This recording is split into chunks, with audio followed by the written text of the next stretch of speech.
Hello and welcome to your first class of summer session number 2. It's EMC 4320, and this is essentially a management class, managing electronic media. I think it's called electronic media operations in your course description. But basically, this is a management class. A few things we'll go over today in our first lecture. Hopefully, every day we'll have something like this here on Blackboard that you can easily and quickly access. I know it gets tedious the further and further we go into the semester. I'll give you an example. Somewhere near the last week, pretty close to the end of, right in the middle of one of my lectures, I said, hey, if you're still watching this right now, um, email me, say, hey, I heard it. That's all you got to do. I have 20 people in the class. I said, if you do that, I'll give you 5 total points at the end of the semester. So I had 20 students in the class. Just guess to yourself how many emailed me, hey, I heard it. The answer is 2. So 2 of the 20. So I'm a notorious curver of grades on finals or on tests.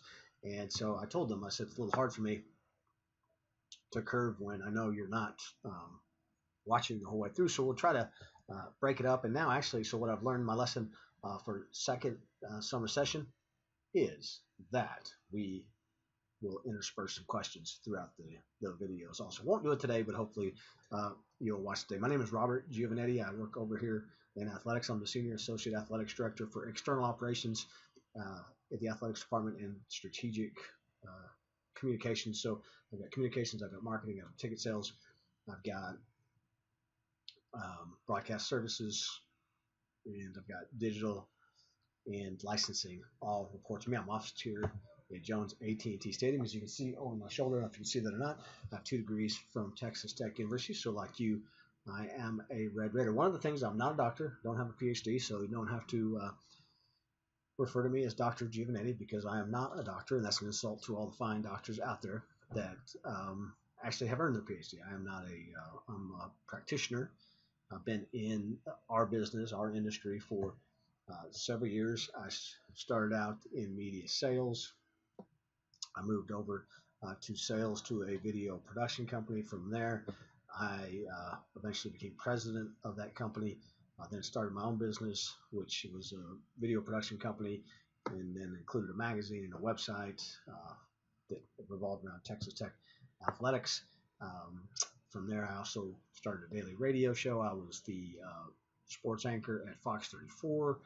And then I came over here to work at Texas Tech for Chancellor Hans as his vice chancellor for communications and marketing. I eventually ran our local PBS and NPR station before Kirby Hocutt hired me just about 2 years ago to work here in athletics, and that's where I've been ever since. So some of the things we'll talk about in electronic media are things that I've got some familiarity with and things we'll touch on throughout.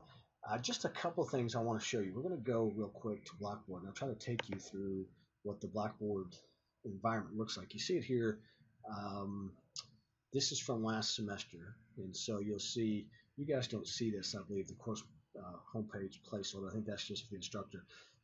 But I have the syllabus, and then you can see the folders, Test 2, PowerPoints, and lectures, all the information leading up to Test 1, and then lectures and PowerPoints for Test 3. So all of our PowerPoints that I have throughout the semester will put into a folder on Blackboard to allow you to access those, actually, even during the test, if you want. Slight change here from summer 2 to summer 1 is that we will have 2 tests this semester. I had 3 last semester, and we're going to have a project, and we'll talk more about the project later. It's not a group project, but it involves you um, interviewing somebody that's in a management type position. Would like for it to be in electronic media. It doesn't have to be. It can be somebody in any type of position, and looking for really great creative ways to present that information. We'll talk more about that, including who you're going to interview, because I don't want 20 of you all asking the same person. So we'll do kind of a first come, first serve uh, thing about that, but we'll try to get that out later this week. But some of the things you want to look at, we'll go to the syllabus in our class here in just a minute, but we have a discussion message board, and this is interesting for your class participation. So you see the different lectures and the days we had discussions, and you would actually be a part of that just because you want to. That helps you with your class participation grade because we don't have the interactions of teacher, the students with each other. So we're going to use the discussion board to fill that here. I'm trying to get us back to the main page. So these are the things you look for. So every day, hopefully, you would go here to the discussion board and look at that. The syllabus, as you see, there's some one syllabus. And again, we have written assignments, and we'll go over that here with the syllabus in just a bit. So let's go now. So these are, we go to your class, which I'm doing this on Monday, so it's going to be available till tomorrow. And there you see the syllabus. So I've been teaching here at Texas Tech as an adjunct faculty member since 2004. I've taught a media sales class, I've taught a sports production class, and I've taught an entrepreneurship class, and I'm now teaching this class, electronic media operations. So I've been doing this a fairly long time. And I'm going to tell you that just to tell you that I know as we go through the syllabus, there's not something that you will probably pay much attention to throughout the semester, but it does have some interesting little tidbits with it. Matter of fact, I'll start right here at the beginning. So there you see my name and my office hours, which is there really are no office hours. You just have to catch me, and I've included my cell phone number, so you can always text me or call me if you want to come in and see me. I'm not officed in the College of Media Communication. I'm actually officing over here at Jones AT&T Stadium. You can actually see out my window right there in my office. I'm not sure what you're seeing on that, but you can see where I am at Jones AT&T Stadium. So here we're looking at the syllabus, and so first thing I want to show you is, besides obviously my information, which again you can text me, and that's generally the best way to get that. So here, like somebody is texting me. I need to actually shut that down so that we can not get those happening anymore. You see somebody showing me a lot of respect, typed in holy crap. And then brief delay. Here's the book. This is the 6th edition. Let me just tell you, the book for the most part sucks, but it does give us some good points. But there are a lot of things in here about VCRs. Some of you may not even know what that is. Not a lot in here about social media, so we'll try to deal with that from other things that we do. But it's course description and analytical study of legal, economic, operational, sales, and policy factors of media organization and administration, case studies, and individual products management. That's what it is. And so we'll go over some of those things. And here are our assessments. We'll have exams down there, media programs, analysis exercises, article summaries, and classroom discussion. And those will be on your Blackboard and discussion board. We'll have a couple of guest speakers. We'll ask you to turn in some questions. Attendance, this is really my dog and pony show for when I have you in class. That part of the college course is discussion. Obviously, you can't come to class, and so your participation will be noted on your discussion board. And it's 50 points. 50 points for overall. We'll get that in a minute. I'll give you some examples of how that might hurt you. Here it says there's 3 exams. Actually, there'll be 2 exams, and then there'll be a project. If you miss an exam, you'll get a 0. And let me scroll up right here. We'll have some in-class projects. And again, those will be some things that you'll look at on your message board. So here's your grades. 100 points for exam 1, 100 points for exam 2. The project you do will be worth 100 points. The case studies, I'll give you 5 written or video assignments throughout the 4 weeks worth 20 points each, and class participation 50 points. So let me give you an example of, I had a student who didn't participate very much on the message boards, and so he ended up losing 10 points on participation. He got 40 in participation, and he didn't turn in one of his case studies and exercises. And so that's automatically 20 points. They're each worth 20 points. So right there, he loses 30 points to his overall score. He ended up with 376 points, which, as you can see down here, is a B. 360 to 404, B. 30 points, remember? So if he'd gotten 20 points for his case study, and if you put a little effort into it and all that, you get the 20. If he just participated every day in the message board, he'd get the 10. All of a sudden, that 376 becomes 406, and it becomes an A. Now, again, maybe he was very happy with the B, but the little things do add up. So we'll have exam 1, exam 2, the project, case studies, and your class participation. There's the rest of the stuff, your original work, class participation again, stability of the classroom, don't have to worry about that, but we have to put it on there even in this. And then here's your schedule. We go over chapters 1 and 2. The first test you can see there on July 26th. The last test will be on August 10th. Not really a final, it's just a test 2 over the others. And then I actually think the final schedule is August 11th and 12th. Will be done by that time. So that is it for your syllabus. So again, I'll make the changes here. I already found some mistakes on there. By the time you see it online, you won't even have seen those mistakes. So I wanted you to watch a video, and as we finish, and the video has a couple different meanings. You may have already seen it, but I think it talks about what we do in this class. So first of all, let's watch this video.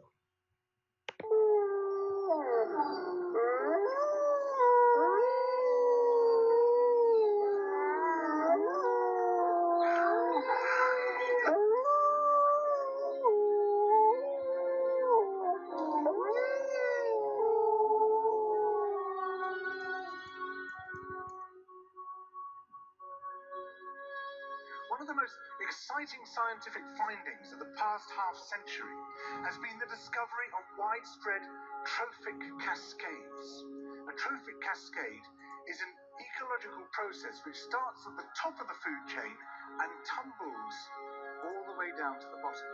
And the classic example is what happened in the Yellowstone National Park in the United States when wolves were reintroduced in 1995.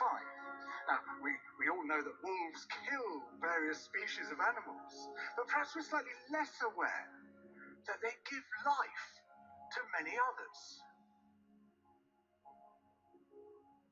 Before the wolves turned up, they'd been absent for 70 years, but the numbers of deer, because there was nothing to hunt them, had built up and built up in the Yellowstone Park, and despite efforts by humans to control them, they'd managed to reduce much of the vegetation there to almost nothing. They'd just grazed it away.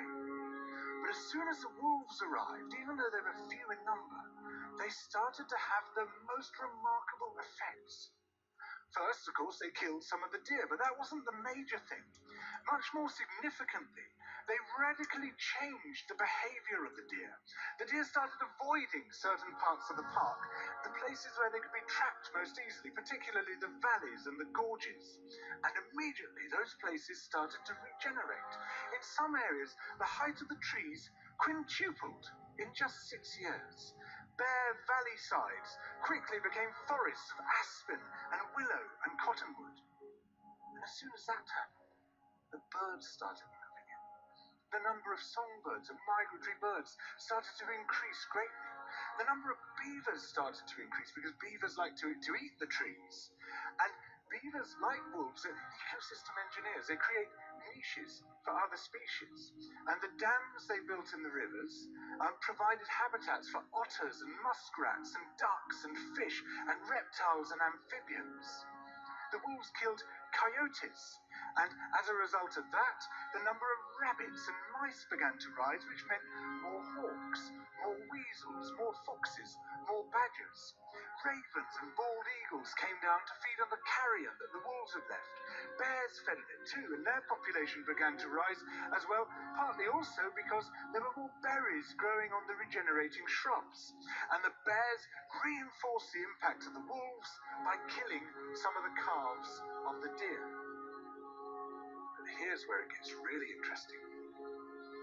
The wolves changed the behavior of the rivers.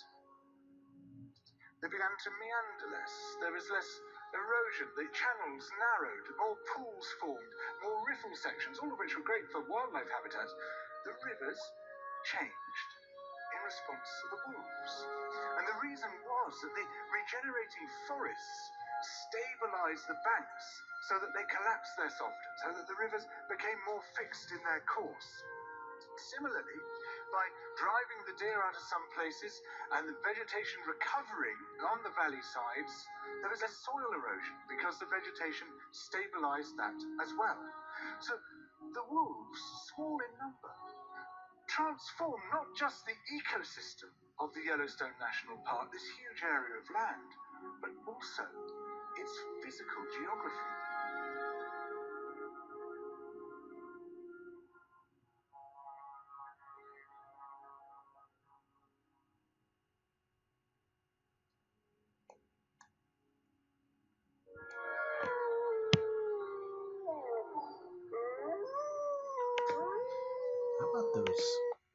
How about those wolves? The howling just really makes something.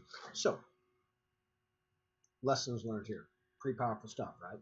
Shot beautifully, edited beautifully, looks great, voiced great. You know, as a manager, you have to, when you're dealing with electronic media, we get some video people in the class. You have to realize how powerful that medium can be. And so I'm naturally cynical. So I see something like that, I'm like, really? Is it that easy just by doing that? And so with a little research, I discovered it's not. It's not necessarily altogether true. It's complicated. Something we'll learn later in the semester. It's harder than it looks. To change Yellowstone, it's harder than it looks than just by putting some wolves out there and changing up the dynamic. So just remember that as a manager. Start thinking critically. Start thinking now when you watch reality television or you read something that it might not all necessarily be there. I'm not saying everything is fake news. In fact, I'm the opposite of that because I still think the old school, long-standing news institutions such as the New York Times, Washington Post are legitimate news. They might get some things wrong every now and then, but they are legitimate news. I'm not buying the fake news thing. I am saying that you have to look at things critically. But the other thing is, let's say that we're true, and there are some components of that are true. It just shows you how one little change can have some unintended consequences. Another phrase we will talk a lot about during this semester: a change you make here has unintended consequences down here. It might be good, it might be bad. You never know. So anyway, hope you enjoy this semester. We'll do a lot of different videos and do a lot of different projects. So hopefully you'll be all on board and we'll get this thing rolling and hopefully give out 20 A's at the end of the semester. First project that I want you to do for us is on the message board. And we'll put something on day one, but do, if you can, have to look at that message board to see a video introduction of yourself. Tell the class who you are, what you want to do, what you're majoring in, what your interests are, those kind of things. The kind of thing you normally do in class when you stand up. And a couple other times this semester we'll ask you to do something on video. But do this today. If there's an issue with it, I'll write a message on the message board. But look forward to having you guys on board. This semester we'll start with chapter 1 tomorrow, which basically is talking about where we are in this industry, how this industry is changing. And again, look over the syllabus, just participate. If you participate, you got half the battle won already. And again, this class could be very easy for you if you just do your part. So thank you very much, and we will talk to you tomorrow.